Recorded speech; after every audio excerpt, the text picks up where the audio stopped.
Ils ont pris tout ce qu'ils pouvaient prendre de moi et m'ont jeté lorsque j'étais épuisé. Je trouve ça dommage quand on est aussi peu bienveillante d'avoir une image aussi lisse sur les réseaux, que j'ai failli faire couler la boîte et le nom. Ces influenceurs ne sont pas ce que vous croyez. Bienvenue dans Confession Corporate.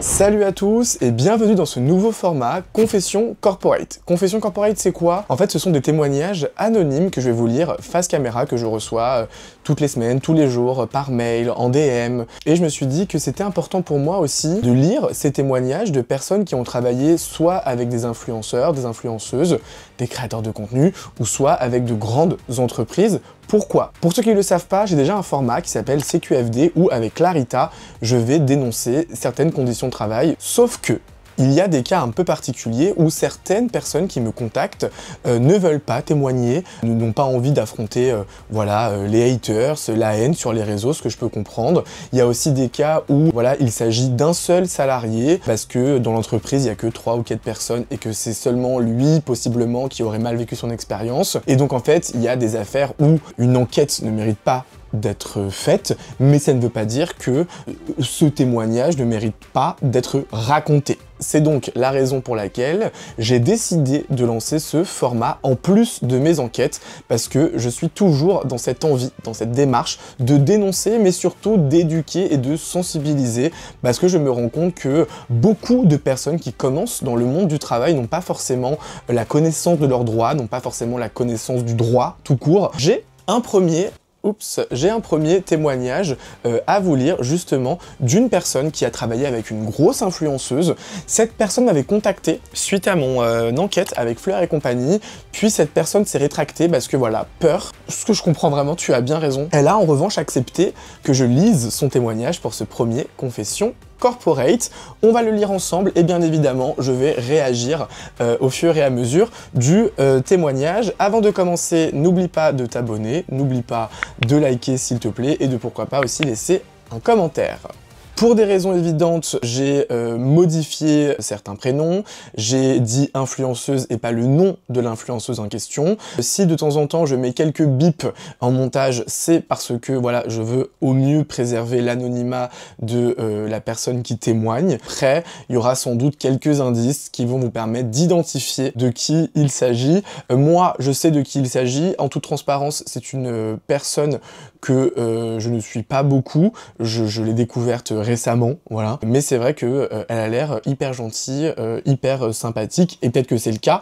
Mais en tout cas, ce ne l'a pas été pour une personne qui a travaillé avec elle. C'est parti pour le premier Confession Corporate. Je sais pas, honnêtement, si ça fera l'objet d'une vidéo, mais je t'explique un peu ce qu'il s'est passé tout au long de mon expérience au sein de... Je bip parce que c'est la marque, en fait, de l'influenceuse. De base, je comptais pas du tout en parler, car au vu de l'image de cette influenceuse, je ne me sentais absolument pas légitime de ressentir ce que j'ai ressenti. Ils me font très peur. Là, vous comprenez du coup pourquoi aussi certains, ne veulent pas témoigner publiquement. Honnêtement, c'était déjà très courageux de ta part de me laisser raconter ton histoire. Donc, comme je t'ai dit, l'année dernière, en août, ils ont mis une offre d'emploi en alternance et la fiche de poste me faisait totalement rêver. J'ai tout quitté. J'ai quitté mon pays pour pouvoir prendre un appartement près de ce travail. Lors de mes entretiens, tout s'est super bien passé. C'était assez rapide, donc à ce niveau-là, je n'ai rien à dire. Je pensais vraiment que cette expérience allait beaucoup m'apporter. J'étais très admiratif de la réussite de cette influenceuse, mais l'image qu'elle véhicule sur les réseaux est bien loin de la réalité. Très vite, j'ai vu qu'il y avait un manque de communication au sein de l'équipe, qui est pourtant très petite, donc selon moi, quelque chose qui n'aurait pas dû arriver. Avec ma première responsable, on s'en prenait toujours plein la face. Donc au départ, c'était vraiment moi le problème. L'influenceuse avait des remarques déplacées, en demandant de ne pas me montrer sur les vidéos, car de toute façon, on ne me garderait pas et qu'ils allaient me dégager avant la fin de la période d'essai. Au final, ça ne s'est pas fait, car selon eux, ils me laissaient une chance de me rattraper. J'ai envie de réagir déjà parce que c'est vrai que normalement dans une entreprise saine, on fait des feedbacks, on fait pas des menaces, surtout à ce que je comprends en début d'alternance. Donc déjà là pour moi, il y a un premier symptôme d'une entreprise qui potentiellement pourrait être toxique. Déjà en fait quand on t'annonce dès le départ qu'on ne compte pas te garder, il y a un petit problème. Voilà. tu as quelle matière pour juger que tu ne comptes pas garder cette personne au début de son travail, de son contrat. Là, pour moi, on est plus dans une condamnation avec sursis, c'est-à-dire que, écoute, sache que t'es sur un siège éjectable, si jamais tu fais une erreur, sache que t'es viré. Enfin, on est où là? Il y a eu dans un premier temps plusieurs histoires qui m'ont marqué. Par exemple, lorsque j'étais à l'école, il se moquait de moi et de ce que j'aurais pu dire pendant les temps de pause, chose qui ne m'étonne pas, au vu de ce que j'ai pu entendre. Exemple, rabaisser d'autres influenceurs qui ont réussi, il y avait toujours quelque chose à dire sur quelqu'un. Ensuite, moi je tiens à le rappeler, j'étais en contrat d'apprentissage, donc là pour apprendre, mais je n'avais pas le droit à l'erreur. Une fois, une abonnée a retrouvé un insecte dans sa boisson. J'ai décidé de lui répondre qu'on allait directement remonter l'info et qu'elle pouvait envoyer un mail au service client. Ce qui est, selon moi, complètement normal. Je l'ai directement signalé à ma responsable et le lendemain, j'ai été convoqué en me disant que c'était hyper grave et que je ne pouvais plus toucher au DM, que j'ai failli faire couler la boîte et le nom. Le couple qui gère cette marque n'avait jamais une once de reconnaissance envers nous. Ils ont alors décidé d'engager une nouvelle personne à la com, car ils nous ont fait comprendre qu'on n'était pas assez efficace au niveau des stats. Et donc, dès que la nouvelle personne est arrivée, donc cette fameuse responsable com, ils m'ont dit clairement qu'ils voulaient me virer, mais qu'ils ne l'ont pas fait pour ne pas niquer mon année. Parce que pour ceux qui savent pas, quand on est en alternance, il faut qu'on soit son contrat, et si on n'a pas de contrat aussi, on perd le contrat, on perd l'année. Donc on perd de l'argent, on perd du temps, et on perd potentiellement un diplôme. Ils m'ont dit qu'ils me laissaient une chance, et qu'il fallait que je me rende compte de la chance que j'avais d'être dans l'entreprise, car si c'était pas moi, c'était une autre, et qu'il y avait des milliers de candidatures. Déjà, je m'arrête tout de suite, t'as de la chance d'être là, classique. C'est vraiment le syndrome, encore une fois, d'une boîte complètement toxique. En fait, ce genre de boîte pense que bosser avec eux, c'est un privilège. Peut-être que c'est un privilège. Apparemment, là où on en est, pas vraiment. Et puis, faire croire, ou du moins faire comprendre à vos salariés qu'ils ont de la chance d'être là. Mais vous aussi, vous avez de la chance d'avoir des salariés qui veulent bosser pour vous. Parce qu'une entreprise, oui, il faut des employeurs, mais il faut aussi des employés. Parce que sans employés, il n'y a plus d'employeurs. Et justement, là, le fait qu'elle lui dise, voilà, t'as de la chance, que plus haut, on disait que justement, il y avait ce côté de, on te menace un peu d'être viré.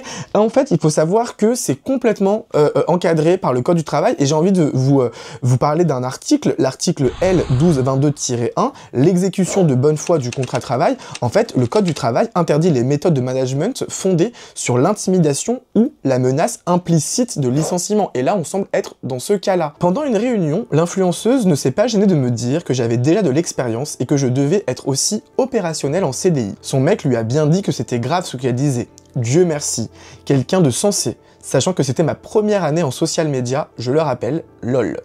Mais donc, ce qui a découlé de cette discussion, c'est que j'étais sur le fil. À la moindre erreur, ils me mettaient dehors. Je pense qu'ils en ont vachement profité pour me faire faire toutes les tâches que personne ne voulait faire. C'est-à-dire que j'étais assistante en com, mais je devais aussi ranger le dressing, mettre en place et démettre le setup, mais pas pouvoir toucher au montage. Je n'avais pas le droit aux tâches valorisantes, et lorsque je le faisais remarquer, on me disait que j'étais juste alternante. J'ai dû courir partout, faire des courses, aller à droite, à gauche pour l'entreprise, mais ne jamais avoir aucun bénéfice ou une tâche sympathique à faire. Rappelons quand même qu'une alternante, qu'un alternant, ce n'est pas un larbin à tout faire. Ce sont des gens en apprentissage. Voilà. C'est un contrat qui est censé être encadré, c'est un contrat avec des clauses, donc normalement, pour rappel également, il faut pas qu'une entreprise vous demande d'aller faire des courses, de faire un vide dressing, si ce n'est pas dans votre contrat d'alternance. Et c'est important de se le rappeler, ne laissez pas vos employeurs vous laisser faire tout faire. Alors je comprends, c'est délicat parce qu'on n'ose pas forcément affronter l'employeur et tout, et ça je l'entends complètement, mais il est possible de partager nos droits, de partager, comment dire, justement, de dire à l'employeur, voilà, écoute, selon moi, c'est pas dans mon contrat, et on peut le dire avec respect, et vous verrez la réaction de l'employeur. Quand on vous demande de ranger un dressing ou de faire des courses, en fait, ça c'est pas de la formation, c'est de l'abus. Voilà. Par exemple, pour les 1 an de la marque, on a organisé un événement.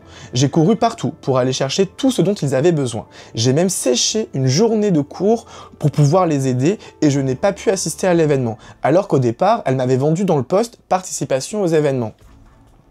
Jusque-là, c'était assez compliqué de travailler avec elle, car elle était toujours occupée. Elle ne donnait pas le temps à ses employés, on restait des jours sans réponse, sans pouvoir avancer, et on se faisait même taper sur les doigts si on ne savait pas poster en temps et en heure. Après un gros événement, ils sont partis en voyage. C'était encore pire. pas de réponse, pas de retour. Je devais à nouveau courir partout pour les courses. Je n'avais pas de carte de société. Je devais tout avancer.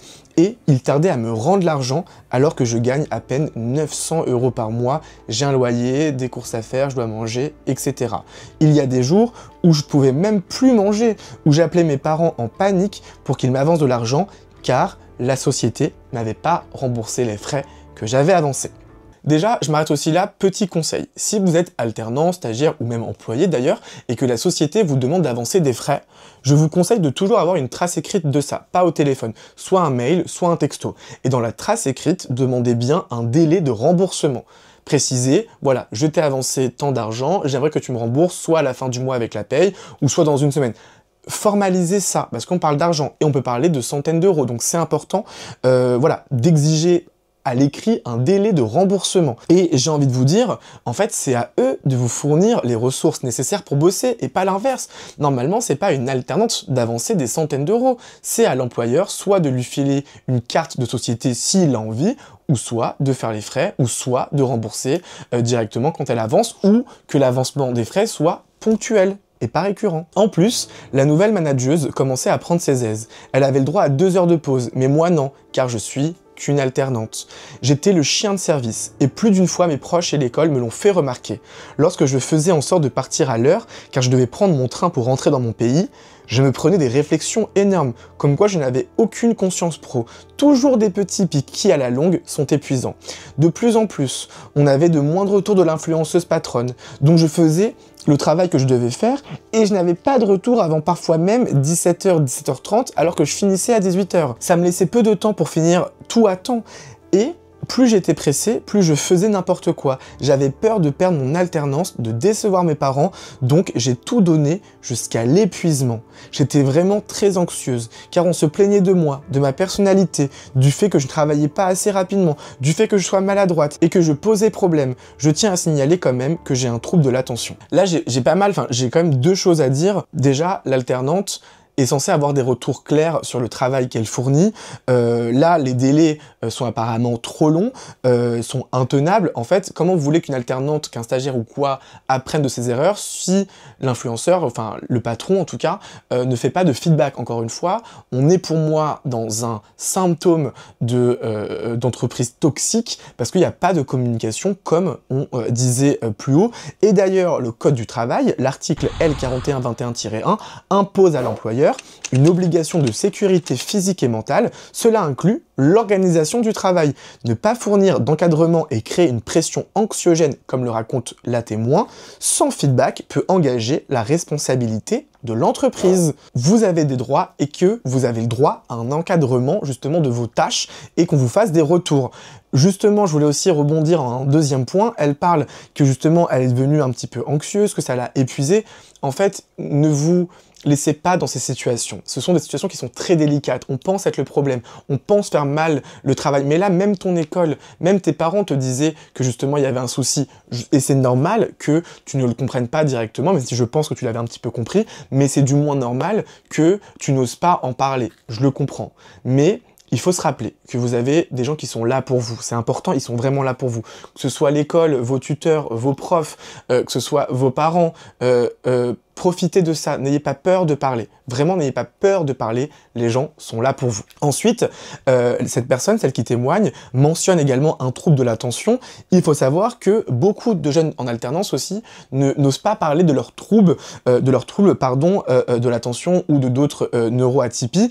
Pourtant, c'est pas un aveu de faiblesse. Vous avez le droit d'être TDAH, d'être atteint de bipolarité, de troubles borderline, bref, vous avez le droit et c'est pas être faible. Et il faut savoir que c'est vraiment une réalité à prendre en compte et que votre temps de travail peut être ajusté aussi par rapport à ces troubles et la loi est avec vous. Parce que si l'entreprise est au courant que vous avez un handicap physique ou mental, et ben justement, elle est dans l'obligation d'adapter ou au moins de tenir compte de cette situation. Voilà, et c'est important aussi que vous le sachiez. À la suite de tout ça, j'ai fait plusieurs arrêts de travail car j'avais la boule au ventre d'aller au travail. Et apparemment, ils disaient qu'ils étaient sûrs que je voulais juste faire un long week-end prolongé. Ils avaient toujours quelque chose à dire sur moi. Et en plus, là, ils remettent aussi leur arrêt de travail. Un salarié, s'il a un arrêt de travail, il faut le respecter, les amis. J'ai essayé d'en discuter plusieurs fois avec ma responsable. Il n'y avait aucune remise en question de leur part, j'étais toujours en faute, toujours à blâmer. Je finissais toujours en larmes, en excuses. Je comprends, c'est difficile, mais c'est bien. T'as eu le courage aussi d'en parler à ta responsable. Un jour, on était en train de filmer un contenu entre deux marques, de managers bien sûr. J'ai vraiment eu l'impression qu'ils cherchaient à me pousser à bout dans leur manière d'agir et de parler avec moi. Ce jour-là, on devait finir plus tôt. On devait ranger le bureau, car il y avait une chaîne télé qui venait au bureau le lendemain. Ma manageuse voulait qu'on tourne un contenu qui n'était pas à poster avant 2 semaines. Je lui ai donc suggéré de filmer d'abord un autre contenu qui était plus urgent. Étant donné qu'on n'avait pas de temps, elle a commencé à prendre un air hautain, à me rabaisser, en me disant que c'était plus possible de travailler avec moi, qu'elle avait bien compris que ça me faisait chier et que je n'avais qu'à rentrer chez moi. J'ai fait une énorme crise d'angoisse. L'influenceuse, qui a été mise au courant de la situation, m'a dit de ne pas revenir au bureau le lendemain pour réfléchir. J'ai eu la chance d'avoir le soutien de l'assistante de cette influenceuse qui, elle, était très bienveillante. J'ai donc été en arrêt. Pendant mon arrêt, ils ont posté ma fiche de poste en story. J'ai donc compris que c'était fini pour moi. Vous vous rendez compte, la pauvre, elle est alternante. Elle vit apparemment tout ça. Elle est en arrêt parce qu'elle est pas bien, elle est anxieuse, elle fait des crises d'angoisse. Elle est chez elle, malade dans son lit, et en story, elle voit sa fiche de poste. Hyper dur, hyper violent émotionnellement. Parce que, enfin, à un moment donné, genre, ces influenceurs-là, je sais pas, communiquer. Bref. J'ai essayé de lui expliquer les raisons de mon mal-être, mais elle a préféré défendre son employé en CDI plutôt que de m'écouter, car je ne suis qu'éphémère et que je suis, encore une fois, qu'une alternante. Elle m'a dit qu'on ne m'appréciait pas personnellement et que selon elle, ce n'était pas une solution pour moi de rester. Elle était vraiment très passive-agressive. Elle m'a dit des choses tellement blessantes avec le sourire, j'avais du mal à réaliser ce qui se passait. Ils m'ont donc poussé vers la sortie. Au final, ce qui n'est pas plus mal pour moi, car je me détruisais mentalement. Je ne dormais plus, je ne mangeais plus, j'étais épuisée et tellement anxieuse. À l'heure d'aujourd'hui, je suis en dépression, suivie et sous antidépresseurs. Je ne dis pas que c'est uniquement à cause de ça, mais ça a énormément joué sur mon état de santé. Pendant 1 heure, j'ai quand même essayé de lui dire que j'avais tout fait pour avoir ce poste, que c'était un énorme échec pour moi de partir comme ça. Et elle m'a conforté dans mon idée en disant « C'est vrai, mais tu n'es pas faite pour notre marque ». Elle se valorisait énormément en me disant « Quand tu seras vraiment dans le monde du travail, tu te rendras compte que c'était bien chez nous. » Mais ça, pareil, hop, encore un nouveau symptôme d'une entreprise toxique. Le coup de tu verras quand tu rentreras vraiment dans le monde du travail, quand tu feras d'autres expériences, tu verras que c'était bien chez nous. C'est un classique. On t'épuise, on t'humilie et à la fin, on veut te faire croire que tu étais privilégié. À quel moment un salarié est privilégié de se faire humilier quotidiennement à son travail? Ce genre de discours, c'est vraiment typique d'un environnement sans RH, sans gestion managériale, sans cadre structuré, bref. Elle était très intelligente dans cette histoire, c'est-à-dire que toutes les réflexions qu'elle faisait, elle ne le faisait jamais par écrit. Lorsqu'elle m'envoyait des messages, c'était toujours via une plateforme à laquelle je n'ai plus accès, et aussi toujours très gentil, toujours avec des emojis. Ils sont très intelligents, ils sont forts. Hein. Vous voyez, là, je pense qu'on peut aussi voir, entre guillemets, une preuve de culpabilité parce que elle a jamais été comme ça à l'écrit. Quand c'était à l'écrit, c'était autour de formes sympathiques. C'était à travers une plateforme apparemment et le témoin, l'alternante en question, n'a plus accès à la plateforme. Et en fait, ils vont jamais laisser de mail. Pour ça, en fait, moi, j'ai pas encouragé à enregistrer des discussions à l'insu des employeurs, mais prenez vos précautions, on sait jamais. Moi, à la fin de cette expérience, j'étais complètement détruite. Je m'en voulais énormément. C'est pas vous le problème, je vous jure. Au fond de moi, je savais que je m'étais donné à fond pour les satisfaire, mais ils n'avaient jamais assez. Ils ont pris tout ce qu'ils pouvaient prendre de moi et m'ont jeté lorsque j'étais épuisé. Waouh! C'est extrêmement violent, mais l'impact psychologique de certains employeurs, c'est...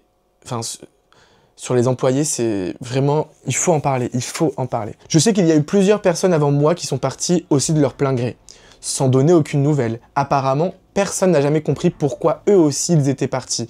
Mais je pense qu'au fond, que elle, l'influenceuse, le sait très bien. Et l'ancienne alternante conclut son témoignage en me disant « J'ai certainement oublié plein de choses, mais tu as les points clés. Il y a vraiment un manque de bienveillance et de communication au sein de cette entreprise. Dû à son âge, je ne sais pas, mais en tout cas, une formation en management ou une personne en RH dans l'équipe pourrait grandement les aider pour la suite. » Moi, je me suis permis aussi de lui poser 2 questions. Je lui ai demandé « Comment décrirais-tu l'influenceuse pour laquelle tu as travaillé et que dirais-tu à ceux qui la suivent et est-ce que selon toi, elle leur mente ?» Elle leur ment, pardon. Elle m'a répondu: pour répondre aux questions, je dirais que son contenu reste assez cool. Malheureusement, être influenceuse, c'est assez différent qu'être chef d'entreprise, et si on ne s'y connaît pas, on fait un max pour se former, c'est le minimum. Je trouve ça dommage, quand on est aussi peu bienveillante, d'avoir une image aussi lisse sur les réseaux.